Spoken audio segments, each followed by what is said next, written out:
میں خدا ہوں، میں رب ہوں، میں اپنے ساتھ دینے والے کو، اپنے اوپر بھروسہ کرنے والے کو کبھی تنہا نہیں چھوڑوں گا، میں مسلمانوں کے ساتھ ہوں۔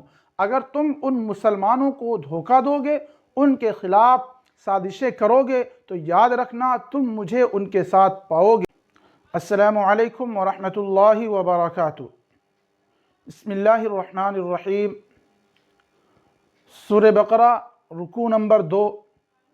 اس پورے رکوع میں اللہ تبارک و تعالی نے منافقین کا تذکرہ فرمایا ہے، ان کے حالات کا تذکرہ کیا۔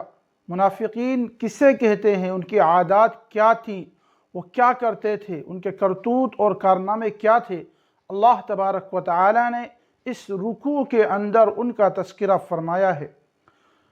پچھلے رکوع میں اللہ تبارک و تعالی نے اپنے نیک بندوں کا اور جو اللہ کے کھلم کھلا انکاری یعنی جو کافر ہیں ان کا تذکرہ فرمایا تھا۔ اب اس رکوع کی 13 آیات میں اللہ تبارک و تعالی نے ان منافقین کا، ان کفار کا تذکرہ فرمایا جو زبان سے اپنے آپ کو مسلمان کہتے ہیں لیکن دل میں کچھ اور ہی ہوتا ہے۔ منافق ایسے انسان کو کہا جاتا ہے جس کی زبان پر کچھ ہو اور دل میں کچھ اور ہو، جس کی زبان پر ایمان ہو، جو زبان سے اپنے آپ کو مسلمان کہے لیکن دل سے اسلام کا اور مسلمانوں کا دشمن ہو۔ سب سے پہلی آیت میں اللہ تبارک و تعالی نے یہی بتلایا ہے کہ منافق کسے کہتے ہیں۔ وَمِنَ النَّاسِ مَن يَقُولُ آمَنَّا بِاللَّهِ وَبِالْيَوْمِ الْآخِرِ وَمَا هُمْ بِمُؤْمِنِينَ۔ منافقین ہیں کیا، کہتے کسے ہیں؟ تو اللہ نے فرمایا کہ کچھ ایسے لوگ بھی ہیں جو اپنے بارے میں یہ کہتے ہیں کہ ہم اللہ پر ایمان لے آئے اور آخرت کے دن پر ایمان لے آئے، یعنی ہم مسلمان ہو گئے، اور ان کا یہ جو دعویٰ ہوتا ہے یہ زبانی دعویٰ ہوتا ہے وما ہم بمؤمنین، لیکن دل سے وہ مسلمان اور ایمان والے نہیں ہوتے ہیں۔ تو یہ ہوا منافق، جس کے زبان پر کچھ ہو اور دل میں کچھ اور ہو، اور یہ منافق جہنم کے سب سے بدترین درجے میں ہوگا۔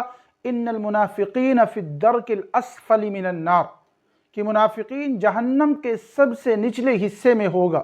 تو پہلی آیت میں اللہ نے یہ بیان کیا کہ منافق کسے کہتے ہیں، اور اس کے بعد جو دوسری آیت ہے یخادعون اللہ والذین آمنوا وما یخدعون الا انفسهم وما یشعرون، اس آیت میں اللہ نے یہ بیان فرمایا کہ یہ منافق اپنے نفاق سے، اپنے دوگلا پن سے مسلمانوں کو، مؤمنین کو، ایمان والوں کو دھوکہ دیتے ہیں، ان کو فریب میں مبتلا کرنا چاہتے ہیں، ان کے خلاف سازشیں کرتے ہیں، ان کو دھوکہ میں ڈالنا چاہتے ہیں۔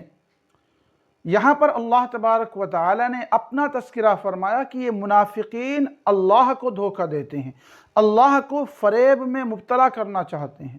حالانکہ کوئی بھی انسان اللہ کو نہ دھوکہ دے سکتا ہے، نہ فریب میں مبتلا کر سکتا ہے، نہ اللہ کے خلاف کوئی سازشیں کی جا سکتی ہیں، کیونکہ انسان اپنے محدود علم، اپنے محدود ذہن سے لامحدود ذات کو، لامحدود علم والے کو کیسے دھوکہ دے سکتا ہے؟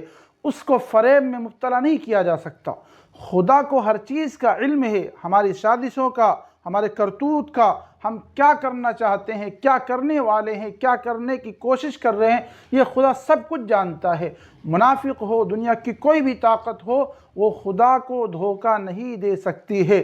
تو اللہ تبارک و تعالی نے یہاں پر اپنا تذکرہ فرمایا کہ یہ جو منافقین ہیں یہ خدا کو دھوکہ دیتے ہیں، یہ خدا کو دھوکہ دے نہیں سکتے، پھر اللہ نے اپنا تذکرہ کیوں کیا؟ یہ اللہ نے اپنا تذکرہ کر کے مسلمانوں اور ایمان والوں کے لیے تسلی کا، راحت کا سامان مہیا کر دیا۔ منافقین کے دل و دماغ میں بھی یہ خیال نہ آیا ہوگا کہ ہم اللہ کو دھوکہ دے سکتے ہیں، وہ بھی مسلمانوں کو، ایمان والوں کو دھوکہ دینے کی کوشش کر رہے تھے، لیکن اللہ نے فرمایا کہ اے منافقو، جس ایمان والے کو، جن مسلمانوں کو تم دھوکہ دینے کی کوشش کر رہے ہو، ان کا ہمارے اوپر ایمان ہے، ان کا ہمارے اوپر اعتماد اور بھروسہ ہے، اور میں خدا ہوں، میں رب ہوں، میں اپنے ساتھ دینے والے کو، اپنے اوپر بھروسہ کرنے والے کو کبھی تنہا نہیں چھوڑوں گا، میں مسلمانوں کے ساتھ ہوں۔ اگر تم ان مسلمانوں کو دھوکہ دو گے، ان کے خلاف سازشیں کرو گے، تو یاد رکھنا تم مجھے ان کے ساتھ پاؤ گے، اور خدا جس کے ساتھ ہو تم ان کو دھوکہ نہیں دے سکتے۔ اور یہی ہوا کہ ان منافقین کی غداریاں، ان کی سازشیں اللہ تبارک و تعالی نے وحی کے ذریعے سے بالکل عیا کر دی۔ تو خلاصہ یہ ہوا کہ اللہ نے جو اپنا تذکرہ فرمایا ہے یہ اس لیے ہے کہ اگر یہ ایمان والوں کو دھوکہ دیں گے تو ایمان والوں کے ساتھ خدا ہے، خدا کی مدد ہے، خدا ان کی مدد فرمائے گا، ان کی نصرت فرمائے گا، اور یہ منافقین ان کا کچھ بھی نہیں بگاڑ سکتے۔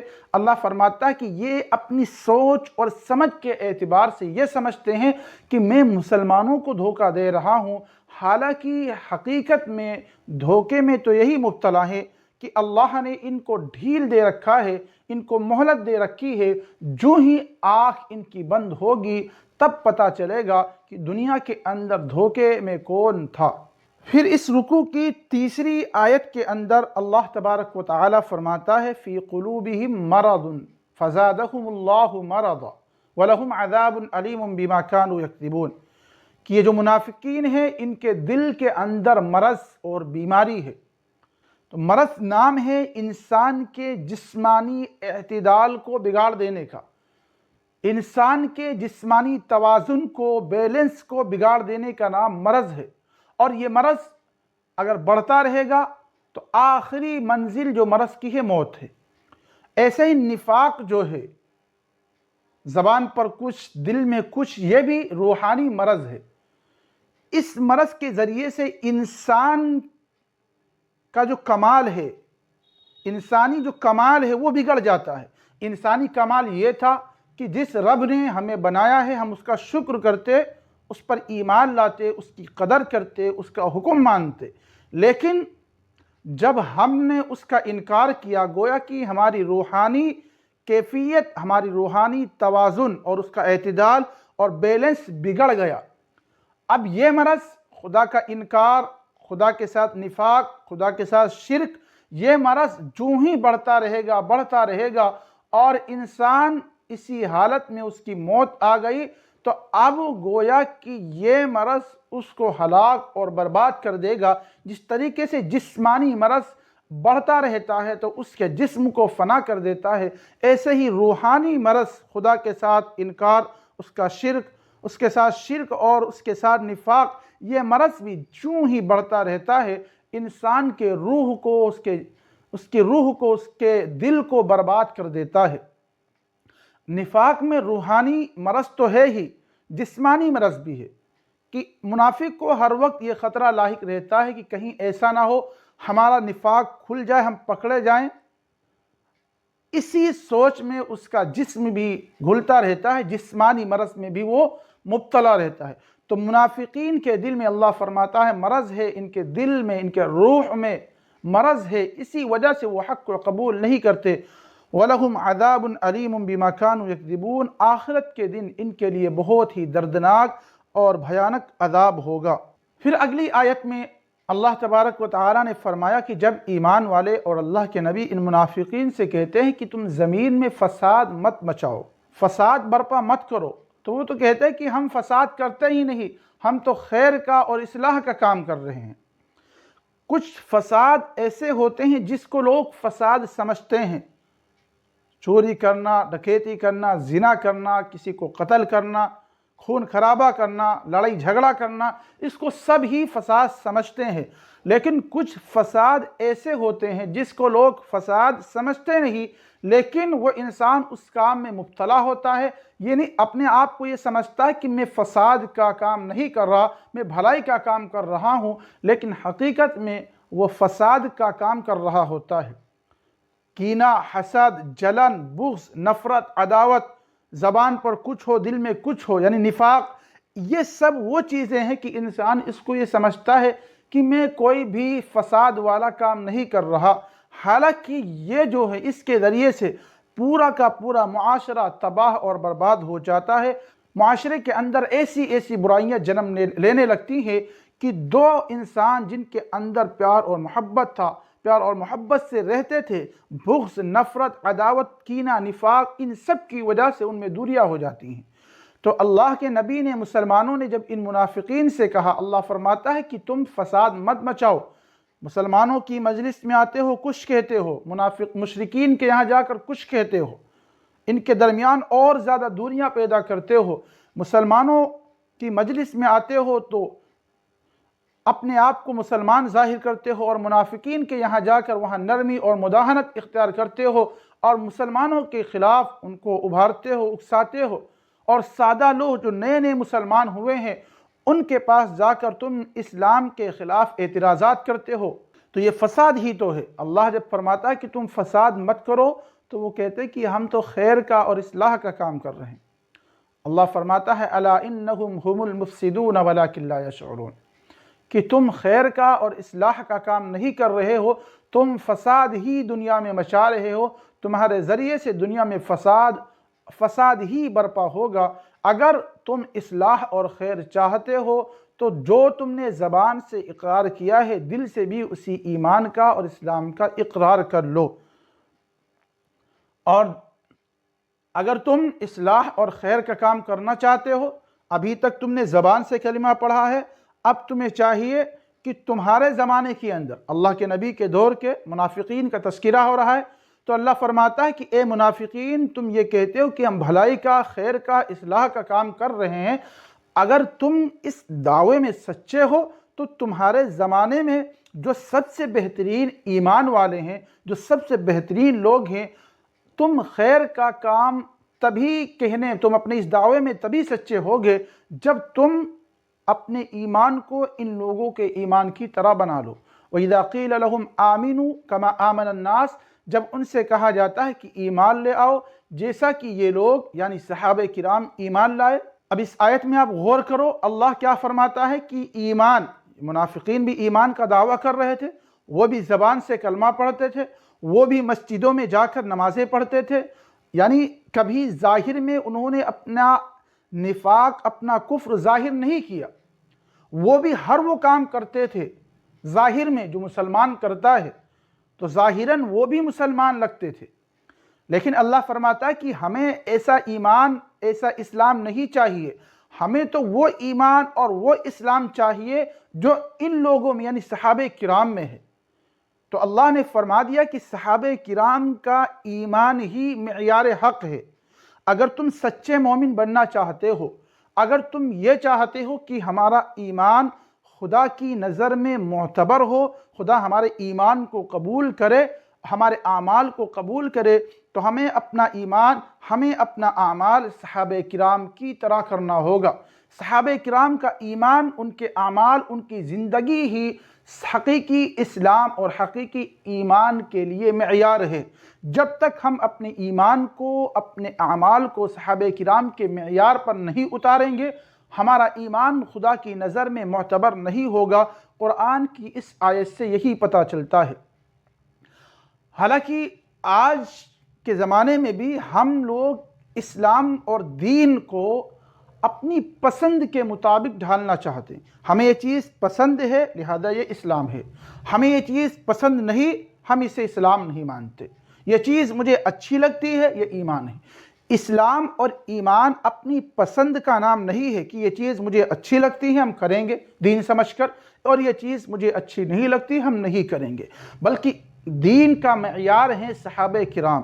اللہ کے نبی سے جو انہوں نے سیکھا اور ساری دنیا میں لے کر وہ پھیل گئے، اب اسی ایمان کو، اسی اعمال کو اللہ کے یہاں قبول کیا جائے گا۔ تو اللہ جب منافقین سے کہتا کہ صحابہ کرام کی طرح ایمان لے آؤ، تو یہ منافقین جواب دیتے انؤمن کما آمن السفہاء، کیا ہم ان بے وقوفوں کی طرح ایمان لے آئیں؟ وہ صحابہ کرام کو بے وقوف کہتے، اور بے وقوف کیوں کہتے تھے؟ وہ یہ کہتے تھے کہ یہ مسلمان یعنی صحابہ کرام ایک طرف ہو کر رہ گئے ہیں، ہم تو عقل مند ہیں، ہمارا تعلق مسلمانوں سے بھی ہے اور مشرکین سے بھی ہے، اگر مسلمان غالب ہوئے تو ہم ان کے ساتھ شامل ہو جائیں گے، اور اگر مشرکین غالب ہوئے ہم ان کے ساتھ ہو جائیں گے۔ وہ یہ سمجھتے تھے کہ ہم حالات کے اعتبار سے چلنے والے لوگ ہیں، جدھر پلڑا بھاری ہوگا، ہم ادھر ہی جھک جائیں گے۔ اور یہ مسلمان بیچارے، مسلمان اللہ کے نبی کے ساتھ ہیں، اگر ان کو شکست ہوئی، ان کی ہار ہوئی، یہ کہاں جائیں گے؟ ان کا کیا بنے گا؟ تو ان کے اندر عقل نہیں ہے، یہ منافقین کہتے تھے۔ ہر دور کے منافقین کا حال یہی ہے کہ وہ صحابہ کرام کو بے وقوف اور برا بھلا کہتے ہیں۔ تو اللہ فرماتا ہے الا انہم ہم السفہاء ولکن لا یعلمون، بے وقوف تو تم ہو کہ تمہیں ابھی یہی نہیں پتا کہ اسلام کی حقانیت ساری دنیا میں عیا ہو کر رہے گی۔ تمہیں ابھی اسلام کے تعلق سے شک ہے کہ اسلام پھیلے گا بھی یا نہیں، اسلام غالب ہوگا بھی یا نہیں۔ تم ابھی تردد میں ہو کہ اسلام بھی غالب ہو سکتا ہے اور مشرکین کا بھی غلبہ ہو سکتا ہے۔ یہ صحابہ کرام، ان کو ایمان اور یقین ہے خدا کی ذات پر کہ اسلام کا غلبہ ہو کر ہی رہے گا۔ ہم جس سمت میں ہیں، جس کے ساتھ ہیں، بالکل حق پر ہیں، وہاں کسی بھی طریقے کی کوئی پریشانی اور مصیبت نہیں ہے۔ تو بے وقوف تم ہو کہ حق آنے کے بعد بھی تم لوگوں نے حق کا انکار کیا۔ وَإِذَا لَقُوا الَّذِينَ آمَنُوا قَالُوا آمَنَّا، اس آیت میں اللہ نے فرمایا کہ یہ منافقین مسلمانوں کے پاس بھی جاتے اور مشرکین کے پاس بھی۔ جب مسلمان کی مجلس میں آتے، مسلمانوں سے کہتے آمنا، ہم تو مسلمان ہیں۔ وَإِذَا خَلَوْا إِلَى شَيَاطِينِهِمْ، اور جب مشرکین کے پاس جاتے قَالُوا إِنَّا مَعَكُمْ، ہم تو تمہارے ساتھ ہیں۔ إِنَّمَا نَحْنُ مُسْتَهْزِئُونَ، ہم جو محمد صلی اللہ علیہ وسلم کے ماننے والوں کے پاس جاتے ہیں، ہم تو ان کا مذاق اڑانے کے لیے جاتے ہیں، ان کا تمسخر کرتے ہیں۔ اللہ فرماتا ہے اللہ یستہزئ بہم ویمدہم فی طغیانہم یعمہون، تم یہ سمجھتے ہو کہ تم مسلمانوں کا مذاق اڑا رہے ہو، مسلمانوں کو رسوا کر رہے ہو، ایسا مت سمجھو، بلکہ حقیقی رسوائی، حقیقی استہزاء اور مذاق تو تمہارا اڑایا جائے گا۔ دنیا میں اللہ نے تمہیں ڈھیل دے رکھی ہے، آخرت کے دن جب تمہاری پکڑ ہوگی، جہنم میں ڈھکیلے جاؤ گے، سب سے بڑی رسوائی تمہارے لیے یہ ہوگی۔ اولئک الذین اشتروا الضلالۃ بالہدی فما ربحت تجارتہم وما کانوا مہتدین۔ اس آیت میں اللہ تبارک و تعالیٰ نے بتلایا کہ ان منافقین نے بہت ہی گھٹیا سودا کیا، اپنی قیمتی چیز دے کر بہت ہی رذیل چیز کو لے لیا۔ آپ یوں سمجھیے کہ آپ کے پاس سونا تھا، آپ کے پاس بہت زیادہ مقدار میں سونا تھا، آپ نے اس کے بدلے میں کوئی ردی سامان لے لیا، نہ چلنے والی چیز آپ نے لے لی، تو آپ ساری دنیا آپ کو کوسے گی کہ سونے جیسی قیمتی چیز دے کر آپ نے اس چیز کو لے لیا جس کی بازار میں کوئی ویلو ہی نہیں ہے، کوئی اہمیت ہی نہیں ہے۔ تو ان منافقین کی حالت بھی یہی ہے کہ جب زبان سے کلمہ پڑھا، ایک قیمتی چیز ان کے ہاتھ لگی، لیکن اس قیمتی چیز کو انہوں نے ایک ردی چیز یعنی کفر سے بدل لیا۔ تو اللہ فرماتا ہے کہ ان کو تجارت کرنی بھی نہیں آتی، کہ قیمتی چیز کے بدلے گھٹیا چیز کبھی بھی نہیں لی جاتی ہے، لیکن انہوں نے یہی کیا کہ جو ان کے پاس ایمان جیسی قیمتی چیز آئی تھی، انہوں نے اس ایمان کو دے کر گھٹیا چیز یعنی کفر اور نفاق کو اختیار کر لیا۔ اللہ فرماتا ہے کہ ان کو تجارت اور دنیا میں خرید و فروخت کرنے کا سلیقہ بھی نہیں پتہ ہے کہ کس کے بدلے کیا چیز لینی چاہیے، کس کو لینا ہے اور کس کو دینا ہے، کس کو اپنے پاس رکھنا ہے اور کس کو پھینکنا ہے۔ ان کو اس چیز کا بھی ابھی تک سلیقہ نہیں آیا ہے۔